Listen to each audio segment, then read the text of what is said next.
What if Monday morning felt as powerful as Sunday worship? Welcome to Mission Driven. I'm your host, Troy Vermillion, and this is where we turn biblical principles into workplace superpowers. Every episode, we serve up ancient wisdom with a side of cutting-edge science to help you stop hiding your faith and start leveraging it for kingdom impact. Ready to quit being a closet Christian? Join me and let's get mission driven. Let's go.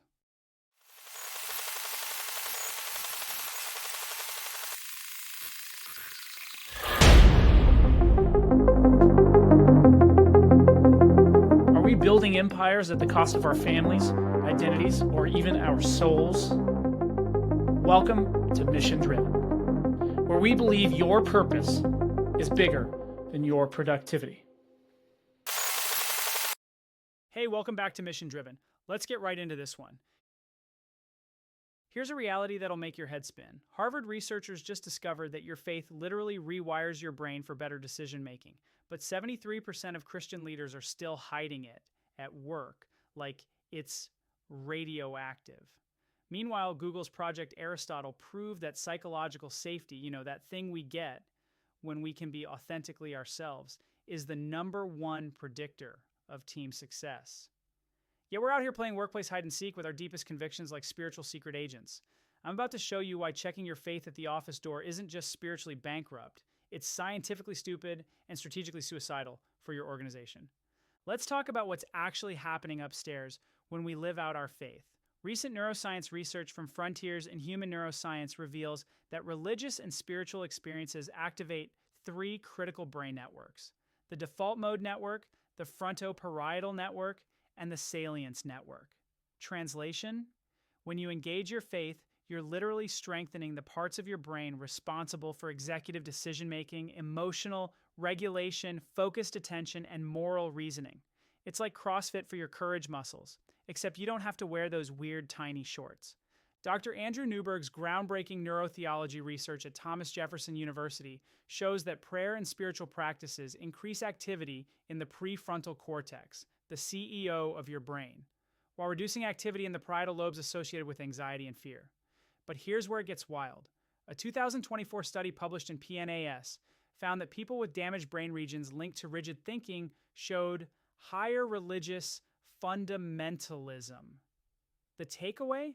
A healthy, integrated faith actually makes you more adaptable, not less. Your grandmother was right. Faith really does give you a sound mind, as it says in 2 Timothy 1:7. So here's the first way courage beats compromise. Courage creates neurological advantage. Stanford researchers discovered that teams with high psychological safety report 50% higher productivity and 74% less stress than fear-based cultures. When people can authentically express their values, including faith, their brains produce more oxytocin, the trust hormone that enhances collaboration and group cohesion. It's basically like your brain is throwing a trust party, and everyone's invited. The biblical foundation here is Joshua 1:9. Have I not commanded you? Be strong and courageous. Do not be afraid. Do not be discouraged, for the Lord your God will be with you wherever you go. Joshua wasn't just getting a pep talk. God was giving him a neurological upgrade. When we operate from divine confidence rather than human fear, our brains literally function better. From an HR perspective, instead of creating faith-free zones, smart leaders are recognizing that employees who can bring their whole selves to work, values, beliefs, and all, are more engaged, creative, and loyal. Mental health. America's 2024 research shows that 63% of Gen Z employees don't feel safe expressing their authentic selves at work. That's not inclusion.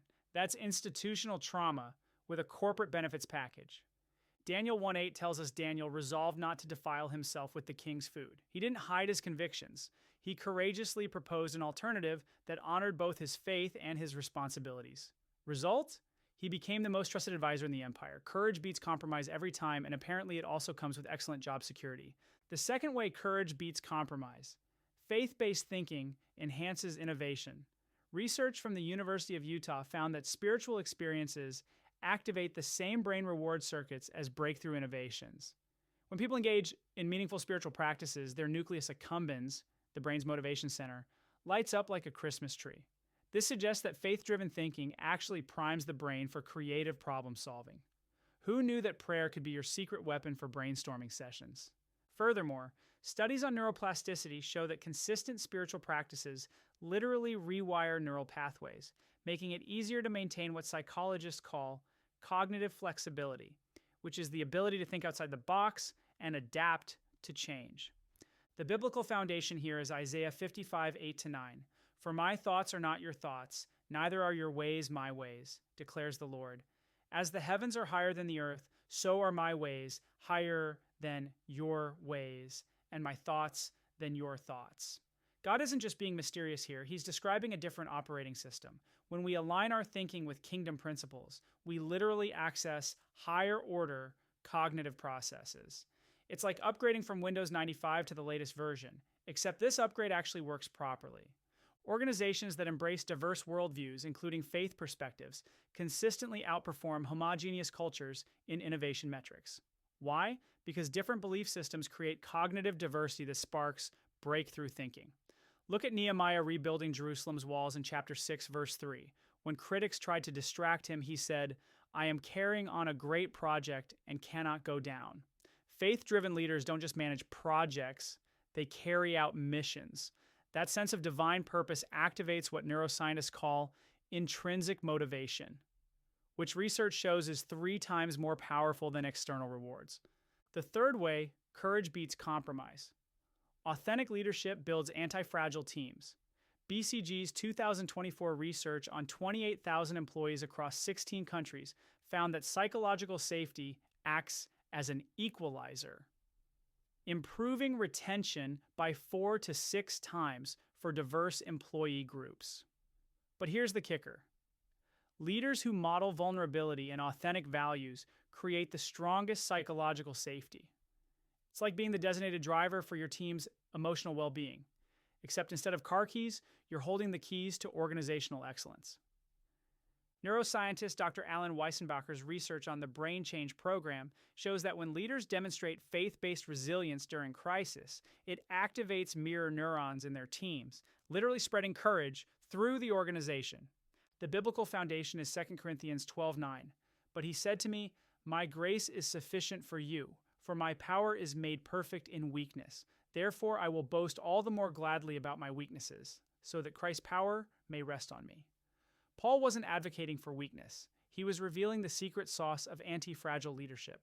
When we lead from a place of God's strength, rather than our own insecurity, we model something our teams desperately need: the confidence to be human. The most psychologically safe teams aren't led by perfect people. They're led by authentic people who can say, "I don't have all the answers, but I serve someone who does."